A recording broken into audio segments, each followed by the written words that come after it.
her thoughts and ideas are kind of in a different realm than her consciousness, her what's at the core of her being. She now has the Time Lord of Mercury, which is more about communication, thinking. It's quicker moving. You know, Mercury moves very fast. Mercury is actually the ruler of her ascendant.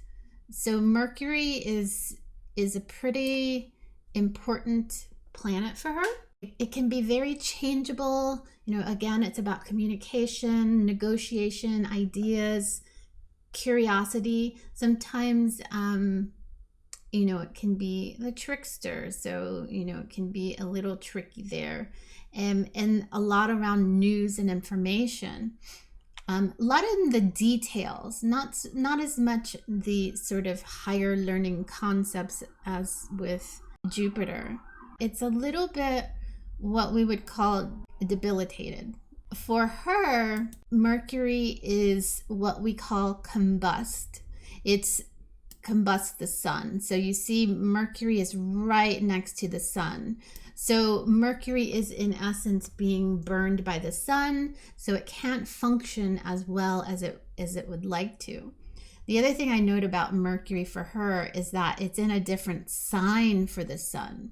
So not only is the sun sort of absorbing all of you know, her Mercury energy, her thoughts and ideas are kind of in a different realm than her consciousness, her what's at the core of her being. And so she has to work harder to meld those two together. Another interesting thing about Mercury for her is that natally it does really support what we call her MC, which is mainly about her station in life, her reputation, how people view her.